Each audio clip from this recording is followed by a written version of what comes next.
standard. What's going on, guys?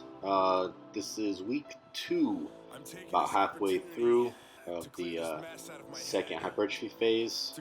Everything's feeling good, weights are moving good, body weight's still creeping up, getting closer to my goal weight of 260, and training's just moving along nicely, hitting the weights that I want to hit for the amount of reps I want to hit.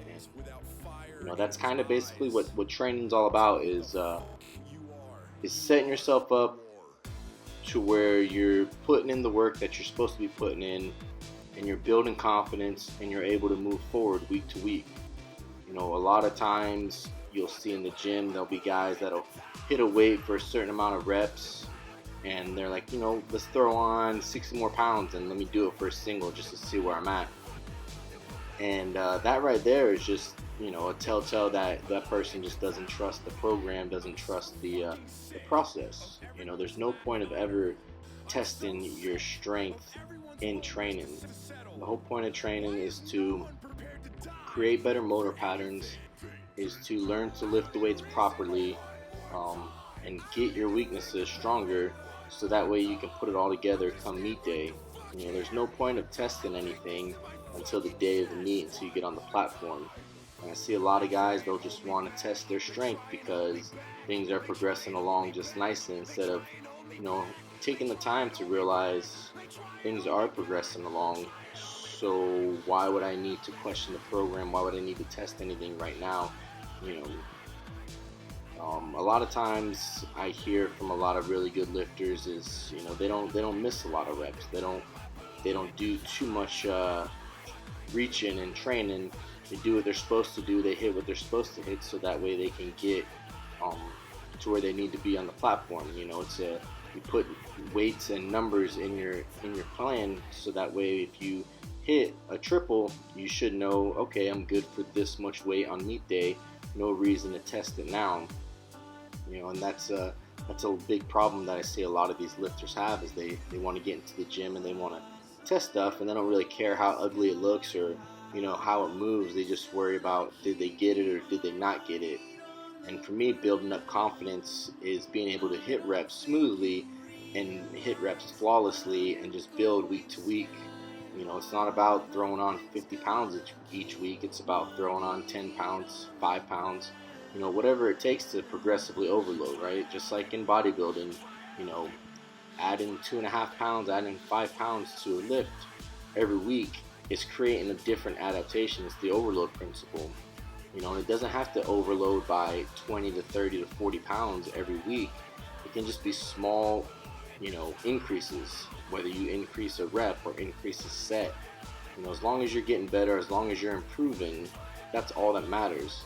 If you're taking too big of jumps and you plateau and you stall out and you're 8 weeks away from a meet, you have no other choice but to either try to keep pushing and salvage what you did, or to drop the weights and kind of start over from there. So building a good solid game plan with weights that you can hit, and based on the way training's going the week before, the weeks before, and just building a plan that way. Everything you do has to have a reason, and everything you do has to be methodical in the approach that this is going to get you stronger and this is going to get you better come meet day. And you set up your training like that, then it's going to be hard to have any issues or any problems performing on the platform, because you've never missed a rep in training. You've hit all the stuff you're supposed to hit, so you have this confidence that no matter what they put on that bar, you're going to be able to do it because you built that up through training. I just think that people take too big of steps back in training to try to see where they're at, to try to push something that doesn't need to be pushed.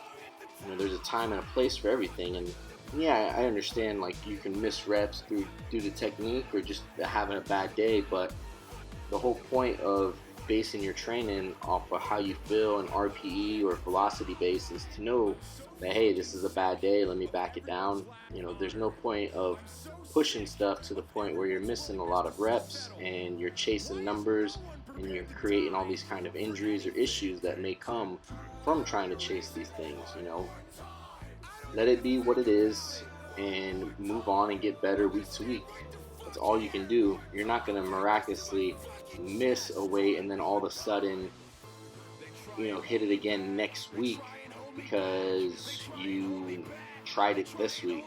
It's about doing the weight you're supposed to do, progressing the way you're supposed to progress, and having the confidence that's going to be there on meet day. Don't question your program. Don't question your coach. Trust the process and enjoy it, and know that you put in the work and things are going to progress and things are going to be good. Find a program that you believe in and just follow it and give it everything you have. And if the weights don't move the way they're supposed to move that day, then don't chase it. Back down. Consider it like a deload day. If you're chasing weight and it's moving bad, the likelihood of getting injured is going to increase. The likelihood of you losing your confidence the next time that weight gets loaded is going to increase. So it's just about building confidence week to week, progressing week to week, overload principle, and trying to do a little bit more each week, just a little bit more. You don't need to hit an all-time PR 10 weeks out. You just need to add a little bit at a time. And that's kind of the progression that I take with 99% of all my lifts. And I think if everyone does that, they'll be a lot more successful on the platform. Make sure you guys like, subscribe, and share. I'll catch you guys next time.